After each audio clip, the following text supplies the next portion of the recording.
3 cards lay before you, different than your cards of fortune.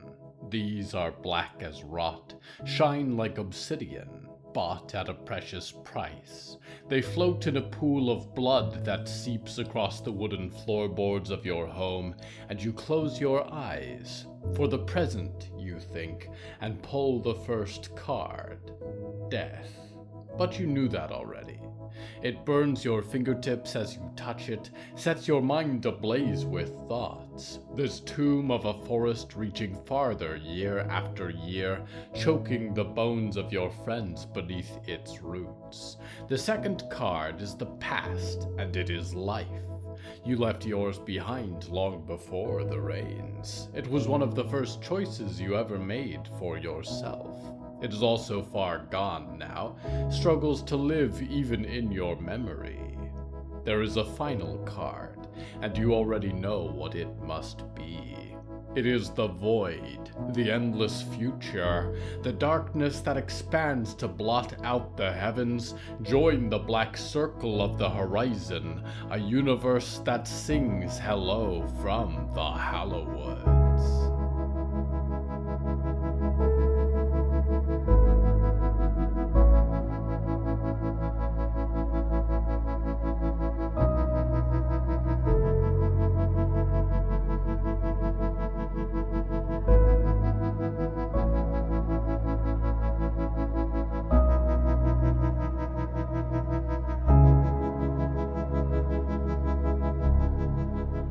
Right now I sit on a grandfather clock.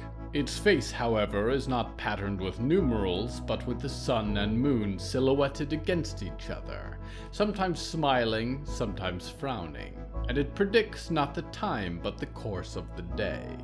Around it, surrounded by dirty trays of food, sit 5 children. At least 2 of them are alive. The theme of tonight's episode is forecasts.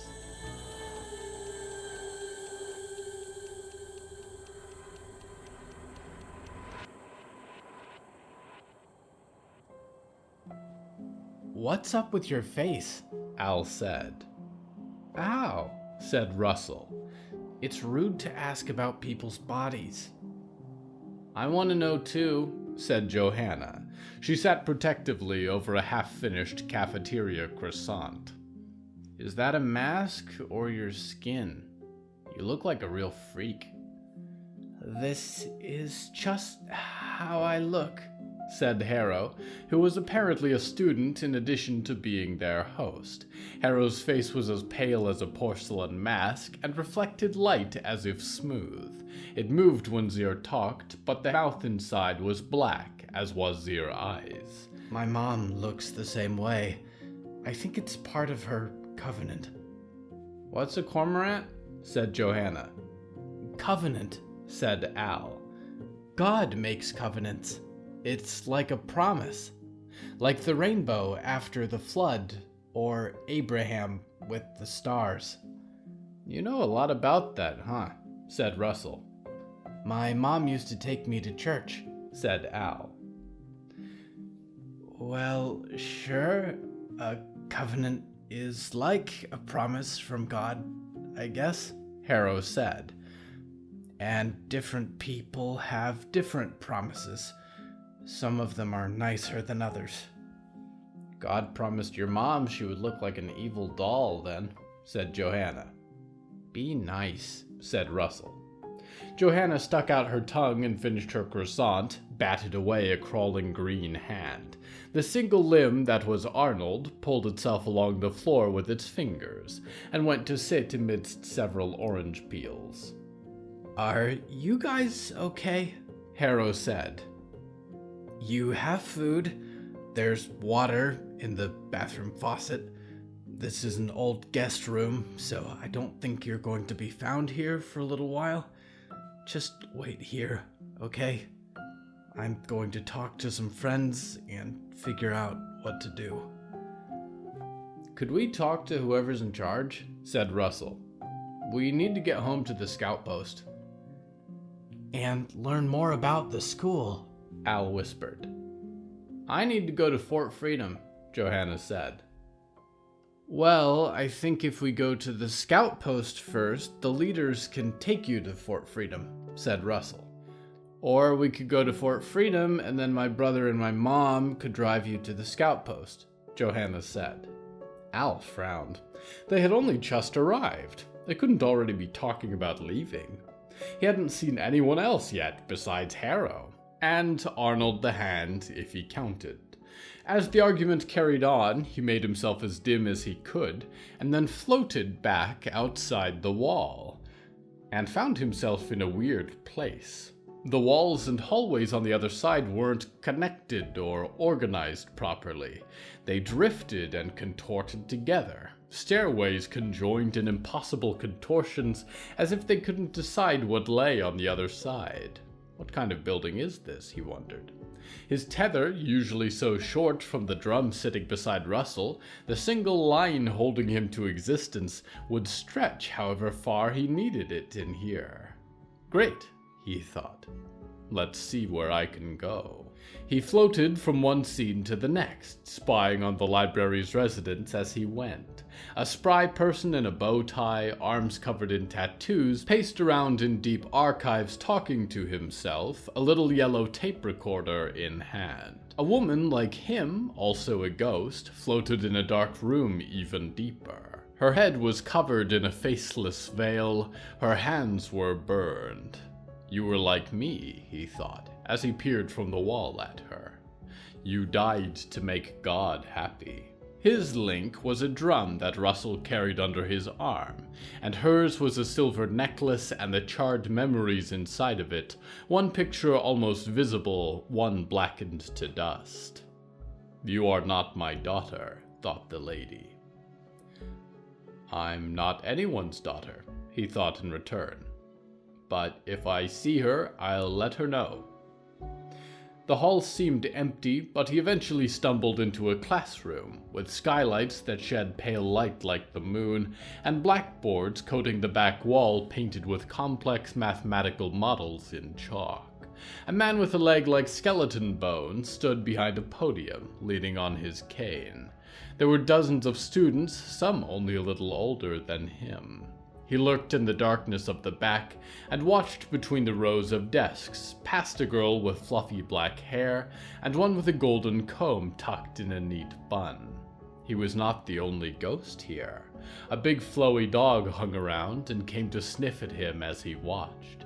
He tried to restrain a laugh and reached out a hand to stir its floating ears. Time to consider what steps you are going to take next, the professor was saying. As you know, the arcane program can last a lifetime, but some of you may choose to become teaching staff. Some might choose to become ambassadors for the library and work with notable clients on Downing Hill's behalf. Although I know exposure to the world sounds tempting, I assure you this avenue is only to be considered if you are an exceedingly capable student. Or you can continue your study path for, well, as long as Miss Rescher continued hers. As we reach this final year of cosmic economics, who best... He paused and looked up. Several students followed his gaze, and most seemed to look right through Al, scanning the wall idly. The girl with the ghostly dog swirling through her legs raised an eyebrow directly at him, and the professor tapped his cane. It was odd, Al thought. The man's eyes had no color to them at all. "Hello," said the professor. "Are you in my class, child?"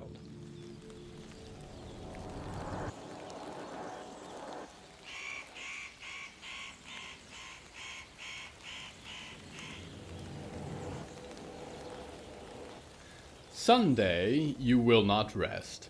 You will spend it splintering wood into boards to repair the decaying beams of your roof. The moisture from the melting sprinkle of snow already leaks in, and you will not get much time to repair it when the winter arrives in full. Monday you will search for food. You will find large black mushrooms, although whether they can be safely eaten, whether their eyes are superficial or functional, remains a question. You will trap a small fox with no eyes at all, but release it for the same reason. Tuesday, you will curse the heavens and all who dwell there. Perhaps it was the mottled snow descending from the sky, or perhaps flooding from some greater water source uphill, but the pond where you used to fetch drinking water is now dark. Wednesday, you will meander around in a stupor. Is it the years catching up with you, or the absence of any kind of escape? Thursday, you will make it to the dry market, and find that they are sold out of produce and canned goods only to be had at a premium. You will go back with less than you expected to bring home, but your money gone all the same. Friday, you will board up the windows as the cold grows worse. It is no great sacrifice to give up the light you feel. The snow would shroud you anyways. You will have to insulate it better somehow when you get the chance, when you are not so tired. Saturday, you will stare at the ceiling and wait for the leak to return. It always returns, and it must always be repaired. One day you think it will not be the roof that gives out, but you. But that day is not today. It may not even be this week. If you choose to slip beneath the black surface of the bog and sleep, please replace the contents of this forecast for each day with blissful slumber. We go now to one who is excited about her week.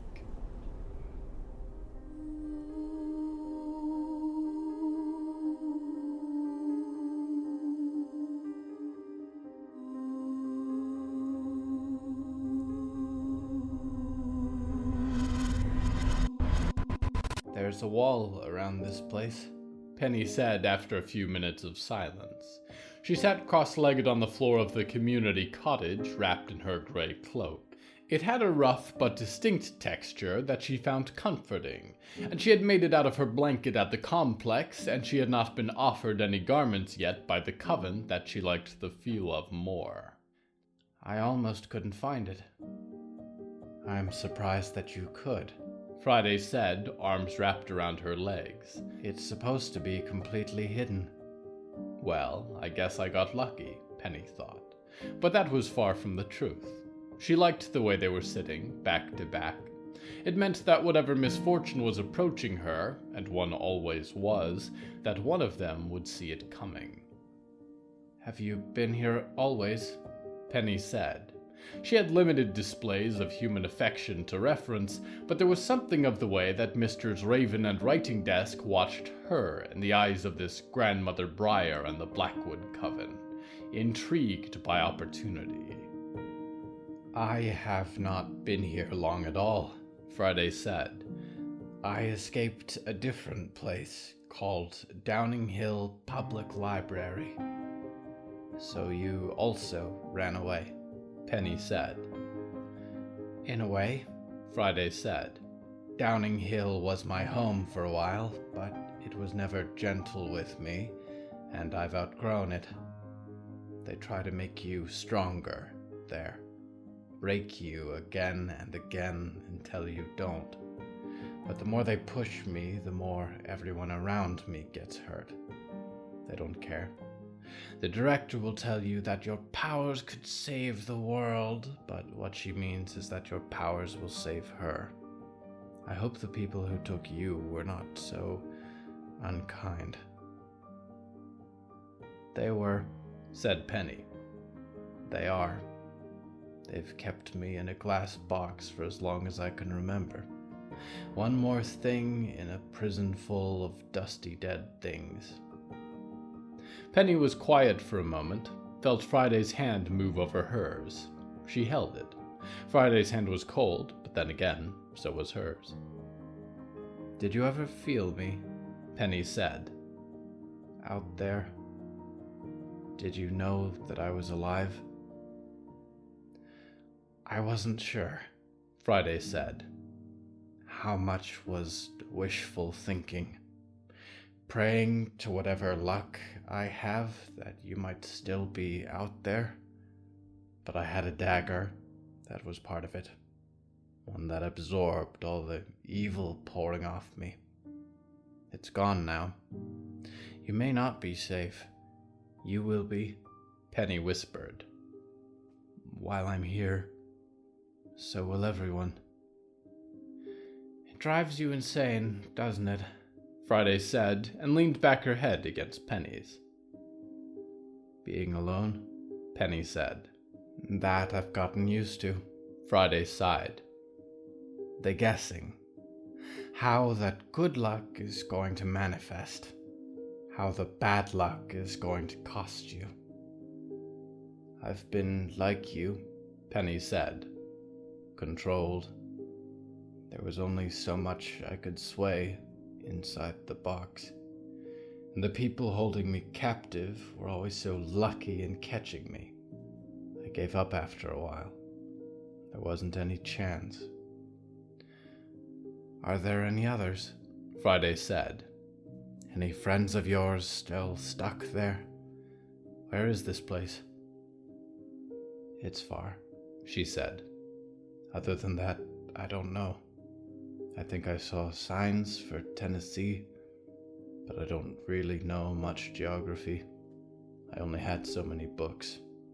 No friends. I didn't get to meet any others.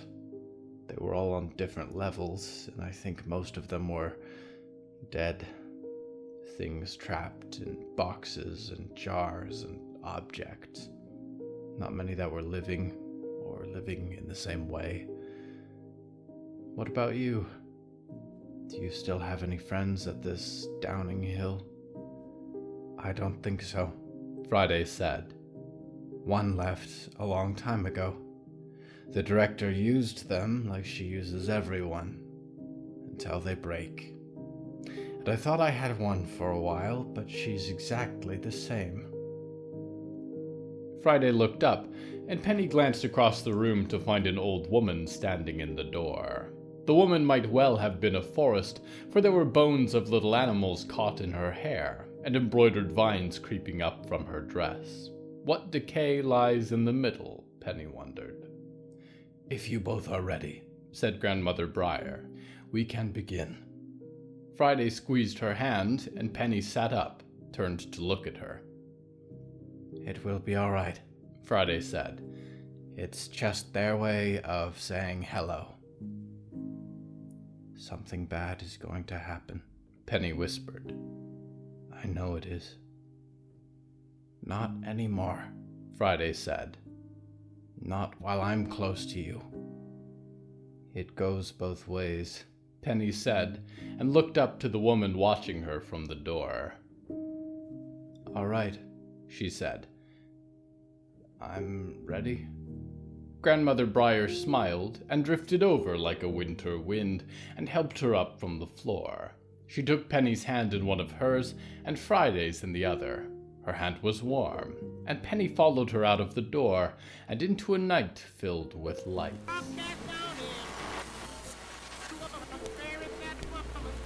It's raining again. I've had my fill of it. But since I don't have my hat anymore, I've found a place to cozy up.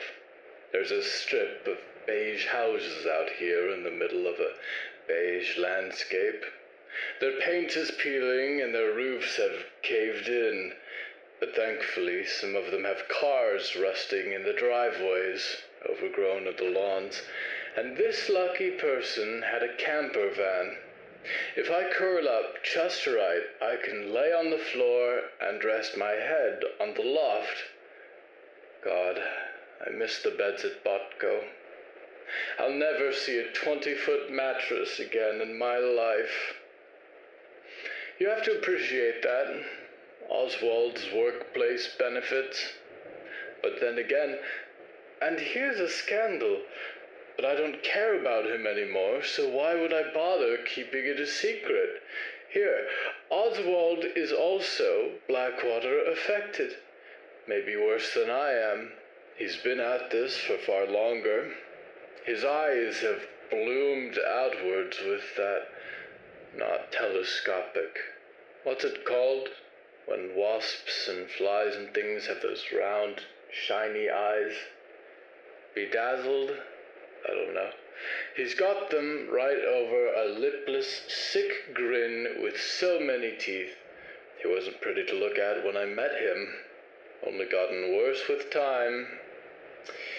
Share that with your friends, if you remember it once you wake up. So really, it makes sense that he would be so accommodating. It's for a curse he pulled us both into. The concentrate I used to drink is the same prescription as his. It's odd, you know, knowing that you share a sickness with someone.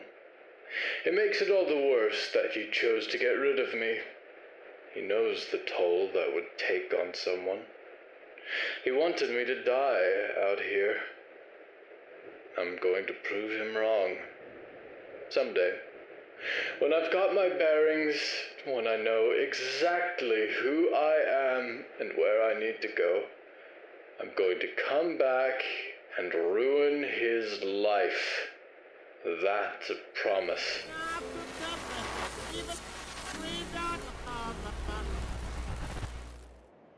Past behavior is the best predictor of future performance. So be careful, Oswald. She's going to bungle that up someday too. You'll be fine. We return now to Penny Rescher. There were too many people around, and she decided she did not like that. She had been grateful for a few hours of solace with Friday in the community room, with its round inset floor and pillows and tapestries, but now she was outside, and it was colder than it had been when she arrived, and the sky darker. Stars peeked from behind the rolling gray clouds, and single snowflakes pierced the veil of the invisible wall to drift across the crowd. The bent tree at the center of the coven was filled with lights, and a great conundrum of crowing ravens, and a crowd of witches lined the path through the cottages and huts. Grandmother Briar joined her hand with Friday's, and stepped ahead through the crowd towards the tree, turned to face them both. "We begin," said the elder, and raised her hands. "Come, join me at the prophet tree." Friday nudged her hand, and Penny nodded and walked forward. It was uncomfortable having so many eyes on her. Strangers at that. At least when Raven and Writing Desk stared at her, they knew who was staring back. Some of the people here did not look much older than her, and others, like Grandmother Briar, seemed timeless. She found herself standing before the tree, where a burbling stream crossed through its roots. Black raven feathers and candles blanketed the black soil of the bank. "Witches of the Blackwood Coven, we welcome a new sister into our circle today," Grandmother Briar said, and waved. Penny glanced to the crowd behind her. They were joining hands now, spreading out to form a circle around the great tree. Hats and cloaks and goggles and sticks and bones gleaming in the well of candlelight. "On this fortuitous night, we welcome Penny Rescher to our coven," Grandmother Briar said, and as she did, she knelt and placed her hands in the dark earth and closed her eyes. Penny watched for a moment as the woman breathed intensely, and then the earth began to shift ever so slowly. Dark sprouting vines climbed up from the bank where her hands pressed, crept across the earth like winding snakes in all directions, traveled like blood until they had pooled in a second, smaller circle around her and Friday and the tree. "We ask the Green Mother to watch out over this young soul and bind her spirit to the will of the spring," whispered Grandmother Briar. "Let her travel safely through your woods, and may she walk unseen by her enemies. May all the great spirits of the stars shine brightly on her, and let her banish the demons of the earth wherever she finds them." Grandmother Briar stood now that the circle of ivy had grown dark. Penny shook her shoe a little to keep a trailing leaf from wrapping around her heel. The grandmother approached and raised her hands towards Penny. She glanced to her sister for confirmation, and Friday gave her a dark little nod. Grandmother Briar reached for Penny's hair, and formed in it a new braid, wove it nimbly. She produced in one hand a thorn, although Penny was not sure where she had gotten it, and tucked it through the end of the braid. "Sisters of the Blackwood Coven," Grandmother Briar said, putting both hands on Penny's shoulders. come forward and present your blessings." One by one, each of the witches left the circle of hands to approach, stepped over the line of ivy to present Penny with an object. Some wove them into her hair, and others simply folded the object in her hands or clasped a necklace around her neck. A woman with leather goggles and scars on her face tucked a piece of straw, blackened at one end, into her braid. A woman wrapped entirely in feathers added one that Penny could not identify. It was white and spotted black. She was presented with a silver surgical needle strung on a length of black thread, and a laurel twig, and a little silver scarab, and a dozen other gifts, until finally the circle of witches was reformed. Thank you, sisters, and thank you, Green Mother, for watching over our coven and giving to us your prophecies in the root waters of this blessed tree, the grandmother said, and swept her hands out to the audience. Even now, your spring of reckoning begins to thaw the winter of this dire world. May we all be found humble servants of your will when it begins. Protect these sisters from harm, and bless them with a place in the forest of your future. She turned her face downward and brought her hands together, pointed to the earth. Penny Resher is become a sister of the coven. We end now our ceremony. Let us partake. The grandmother knelt beside the brook, and the other sisters gathered around it, dipped their hands into the frigid water and raised it to their lips. Some raised their voices in a wordless song, although Grandmother Briar did not sing, merely stared upwards into the branches of the prophet tree as though dazed. Penny reached her hands into the water, but felt Friday's hand on her shoulder, and so she pulled them away. My hair is full of things, Penny whispered. It feels heavy. They're charms, Friday whispered, for good luck.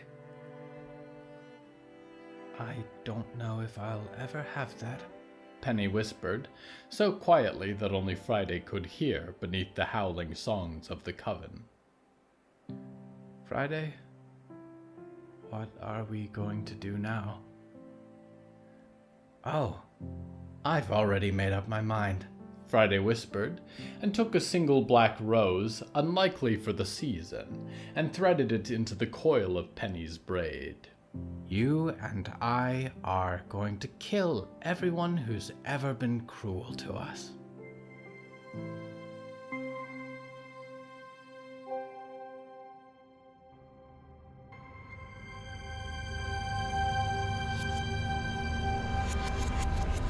It must be a comfort for you not to be entirely alone in your experience of life. To enter with a twin or sibling or good friend already on the ground. There is for my kind a sort of orchard at the center of the universe. A grove of starlight where young gods are nurtured by old teachers before they are allowed to pass into the great and unsafe universe beyond it.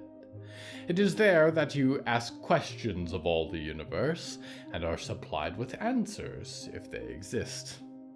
I know there were others there when I was, and yet I do not know. I did not forge a connection with any of them. I hardly know where some have ended up, and I am omnipresent. Perhaps it would simply take me a while to find them, and if I did find them, what would I say? Hello, do you remember when we were both at the orchard? Yes, the orchard at the center of the universe, that orchard. Yes, it has been a while, billions of years in fact. What is new with you? Yes, well, I was only reaching out because it occurs to me now that I only have one friend in the entire universe left, and she is very busy, and I cannot ever really trust her again anyway, so maybe we could spend a little time getting to know one another, because we really are strangers as it stands anyway. Can you imagine what a sickening interaction that would be? No. Better to retain my dignity and my solace. After all, I am busy too. We go now to one who has a similarly finite number of friends.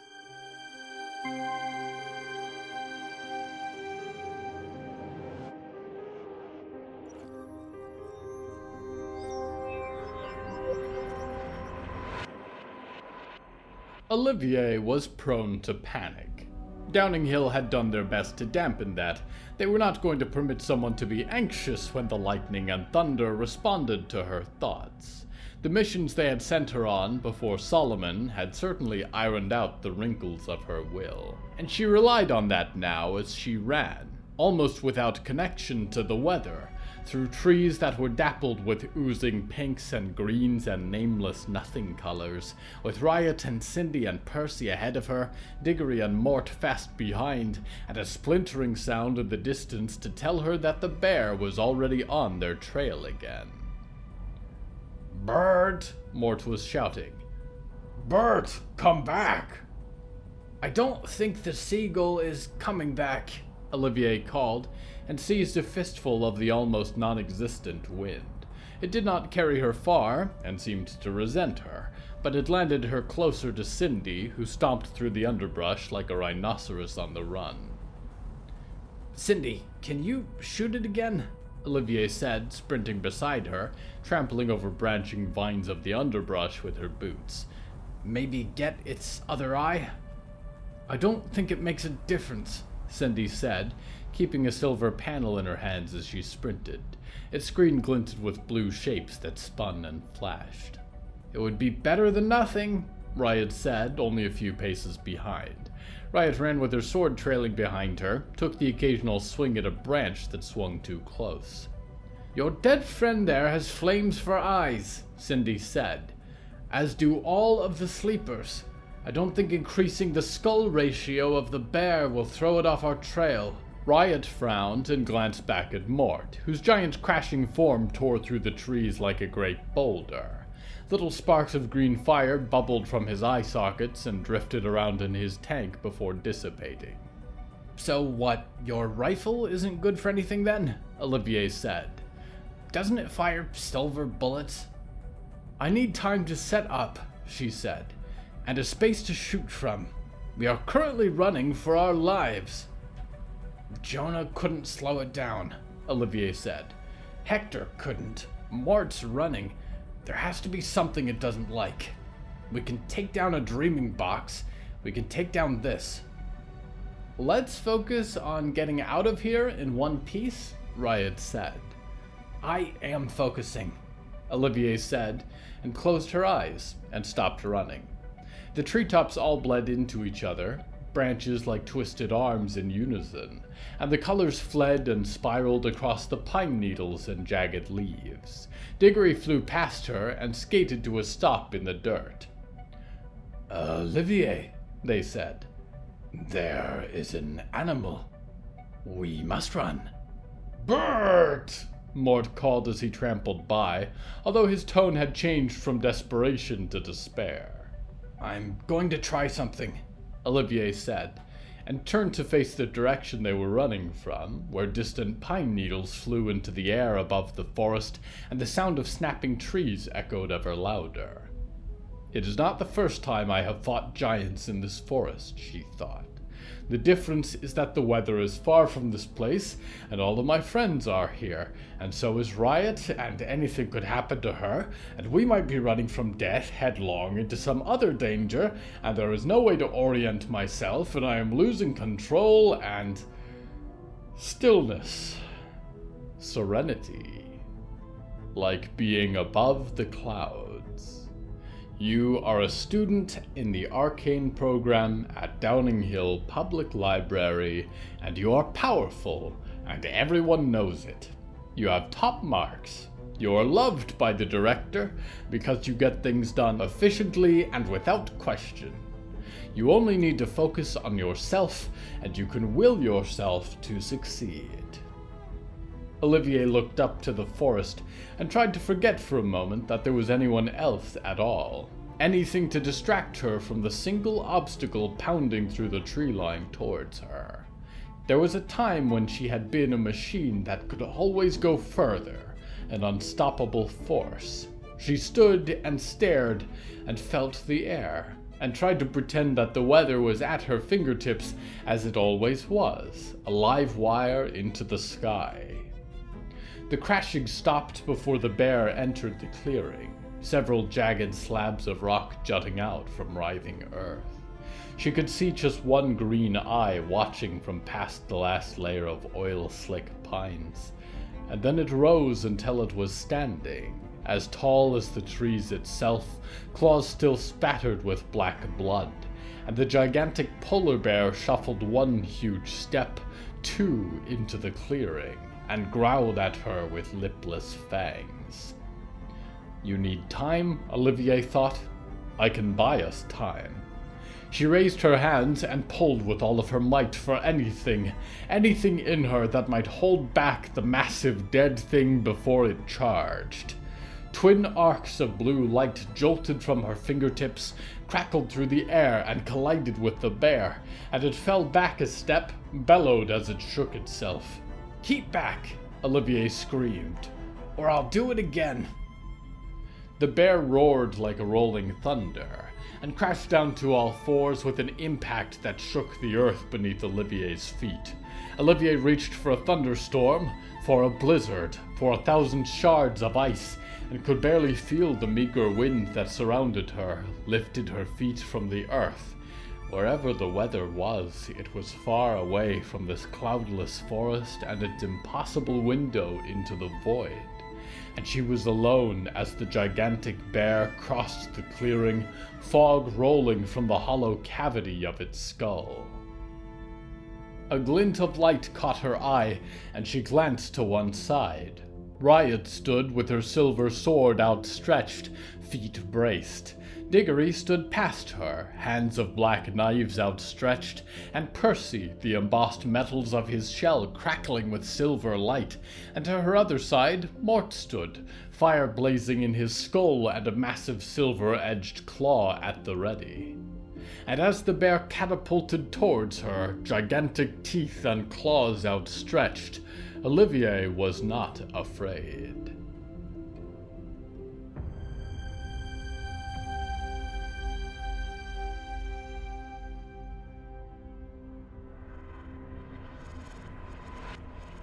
Forecasts. Who can tell what the next day will bring? No one knows the future, except those who read the blood cards of Zizix's or La Dernière Page Noire, or have bent the rules of space and time. I would add the TV weathermen, but they are all but extinct. The weather in the Prime Dream is always sunny.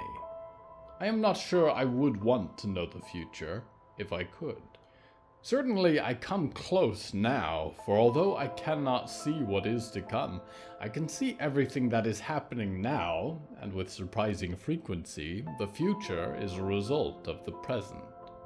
If I really dedicated myself, I am sure there are workings going on in this universe that would alarm me, and some that I would find encouraging.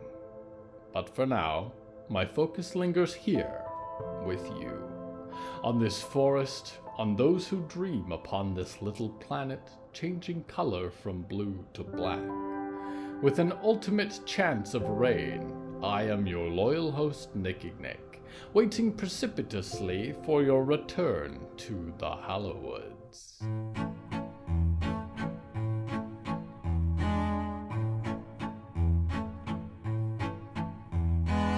Hello from the Hallowoods is written and produced by William A. Wellman.